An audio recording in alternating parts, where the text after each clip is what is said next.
नमस्कार, आप सभी का स्वागत है IQ टेस्ट एजुकेशन चैनल पर। दोस्तों, मराठा साम्राज्य का उत्कर्ष के बारे में हम लोग पढ़ रहे हैं। पहला वीडियो, इसका पहला पार्ट जो है हमने डाल दिया है और ये दूसरा और अंतिम पार्ट है।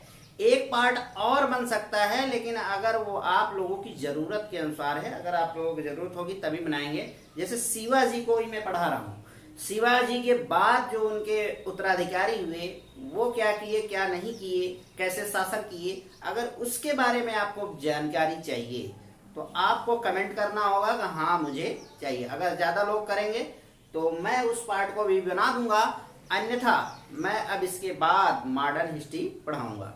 तो चलिए, पहला पार्ट हो चुका है, तो दूसरे पार्ट में बात करेंगे शिवाजी के शासन व्यवस्था के बारे में। शासन व्यवस्था किसी भी राजा का सफलता और असफलता उसके शासन और प्रशासन से ही देखा जाता है। उसने कितने युद्ध लड़े, कितने नहीं लड़े, इससे मतलब नहीं होता है इतिहासकारों को। उसने शासन कैसे किया अपने प्रजा पर, अपने प्रजा की देखभाल कैसे की, ये इंपॉर्टेंट होता है, महत्वपूर्ण होता है। तो ये जान होती है प्रशासक के। तो चलिए देख लेते हैं। शिवाजी महान विजेता के साथ साथ कुशल प्रशासक भी थे। इनकी प्रशासनिक व्यवस्था जो है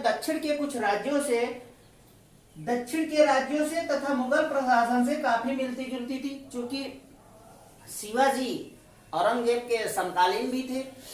शिवाजी के पास शासन के संपूर्ण अधिकार सुरक्षित रहते थे। राजा के पास ही शासन का संपूर्ण अधिकार सुरक्षित रहता था और शासन करने के लिए राजा की सहायता कौन करता था? मंत्रि परिषद करता था। मंत्रि परिषद बनाया था शिवाजी ने, और इसी मंत्रिपरिषद को शिवाजी के शासन काल में अष्टप्रधान कहा गया। ठीक है, अष्टप्रधान में सर्वाधिक महत्वपूर्ण पद जो था पेशवा का था। पेशवा का पद नंबर 1 का होता था और ये राजा का विश्वसनीय होता था। अष्टप्रधान के बारे में अगर बात करें तो बारी बारी से 8 के बारे में हम बात करेंगे। पहला है पेशवा पद। पेशवा पद में होता था राज्य के शासन और प्रशासन या अर्थव्यवस्था की बागडोर किसके हाथ में होती थी? तो पेशवा के हाथ में होती थी। राजा के अनुपस्थिति में ये राज्य का प्रमुख होता था। दूसरी बात करें सर-ए-नौबत की, जिसे सेनापति भी कहा जाता था। ये सैनिकों की भर्ती करना, उसकी देखभाल करना, युद्ध के समय घुड़सवारों को तैयार करना, ये सब काम होता था सर-ए-नौबत या सेनापति की। मजमुआदार या आमात्य, इसका काम क्या होता था? राज्य का लेखा जोखा तैयार करना, राज्य में क्या हो रहा है, क्या नहीं हो रहा है, सारी चीजों की हिस्ट्री इन्हीं के पास रहती थी। अष्टप्रधान में वाक्यानबीस का काम क्या होता था? सूचना का काम, आदान प्रदान। गुप्तचर विभाग का प्रमुख होता था। संधि विग्रह से मतलब ये होता है किससे दोस्ती करना है राजा को, किससे दुश्मनी करना है, इन विभागों का ये प्रमुख होता था। और घरेलू मामलों की भी देखभाल करता था कौन? वाक्यानबीस। अगला प्रश्न है सुरूनबीस या चिटनिस, इसका काम होता था राजकीय पत्रों को पढ़ना होता था, और अगर किसी और भाषा में आया है वो पत्र तो उसका अनुवाद भी करना होता था। दबीर या सुमंत, इनका काम होता था, विदेश मंत्री होते थे। ठीक, और इनका भी काम होता था संधि विग्रह, किससे दोस्ती करना है, किससे दुश्मनी करना है, राजा को मशविरा देना, सलाह देना। ठीक है। सदर या पंडित राव का काम होता था मुख्य धार्मिक कार्यों के लिए। एक प्रकार से ब्राह्मण का काम करते थे, ज्योतिष का काम करते थे। तिथि का निर्धारण करना, राज्य में लोगों को कैसे रहना है, उनके आचार व्यवहार कैसे रखना है, ये सब इन्हीं का काम होता था, पंडित राव जी का। न्यायाधीश का काम होता था, जैसे नाम से ही पता चल रहा है, सैनिक और असैनिक दोनों प्रकार के मुकदमे देखते थे और उस पर निर्णय देने का इनको पूरा अधिकार। शिवाजी ने अपने दुर्गों या किलों की सुरक्षा के लिए कुछ अधिकारी नियुक्त कर रखे थे, उनके बारे में थोड़ा सा जानेंगे। सर-ए-नौबत पहला था, हवलदार था। दूसरा था सर-ए-नौबत था। तीसरा था सुबनेस। ये 3 मुख्य अधिकारी थे किले की सुरक्षा व्यवस्था के देखने के लिए।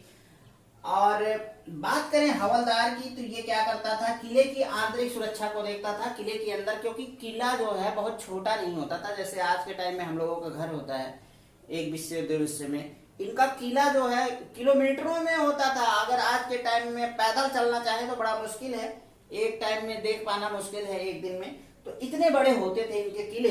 तो इसलिए आंतरिक सुरक्षा व्यवस्था कौन देखता था? तो हवलदार देखता था। सर नौबत क्या करता था? किले में जो भी सैनिक होते थे उनकी नेतृत्व करता था। और सुबनीस का काम होता था किले की अर्थव्यवस्था, पत्र व्यवहार और भंडार गृह आदि की देखभाल करना, ये होता था। शिवाजी की सेना जो है 3 भागों में बांटी गई थी। पहली थी पागा सैनिक जो अस्थायी घुड़सवार होते थे। दूसरी थी सिलादार, ये अस्थायी घुड़सवार होते थे। और तीसरी पैदल सेना। ये थी सेना के बारे में और शिवाजी के दुर्ग के बारे में कि इनके अधिकारी कौन होते थे। अब बात करेंगे कर व्यवस्था के बारे में। शिवाजी की राजस्व व्यवस्था कैसी थी? तो ये जो है राजस्व के प्रमुख स्रोत इनके हैं भूमिकर, जैसा कि सभी राजा के प्रमुख स्रोत भूमिकर होता था। फिर चौथ और सरदेशमुखी नाम का कर प्रचलन में था। 1670 ईस्वी में, इस डेट को याद रखिएगा, शिवाजी के आदेश पर अन्नाजी दत्तो ने व्यापक स्तर पर भूमि का सर्वेक्षण करवाया, अर्थात नापजोख करवाया। ठीक है। और इनके शासन काल में, शिवाजी के शासन काल में 33% भाग राजस्व के रूप में लिया जाता था किसानों से। और अंतिम बात, शिवाजी ने जमींदारी प्रथा और जागीरदारी प्रथा का विरोध करते हुए रैयतवाड़ी व्यवस्था को अपनाया या प्रचलन में लाया। रैयतवाड़ी होता क्या है? रैयतवाड़ी में होता है कि किसान और राजा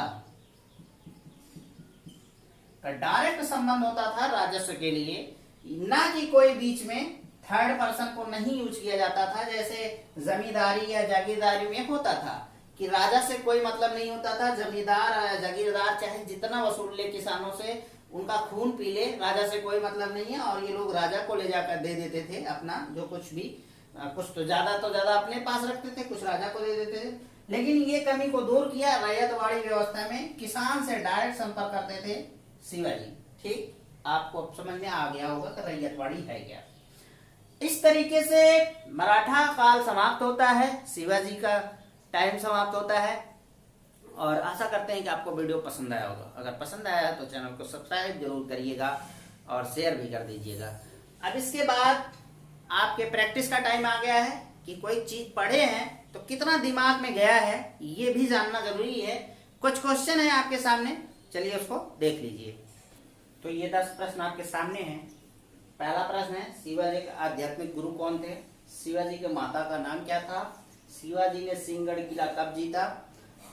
तोरण का पहाड़ी किला शिवाजी ने कब जीता? पुरंदर की संधि किसके मध्य हुई थी? शिवाजी अपनी राजधानी कब और कहां बनाई? शिवाजी ने अपना राज्याभिषेक कब कराया? शिवाजी के मंत्र परिषद का नाम क्या था? अष्टप्रधानों में किसका पद सर्वाधिक महत्वपूर्ण होता था? और अंतिम प्रश्न है, शिवाजी ने भूमि सर्वेक्षण कब करवाया था? तो ये 10 प्रश्न हैं। आप लोगों से अपेक्षा करते हैं कि कमेंट में इसका उत्तर करेंगे। तो बस आज के लिए इतना ही। नमस्कार।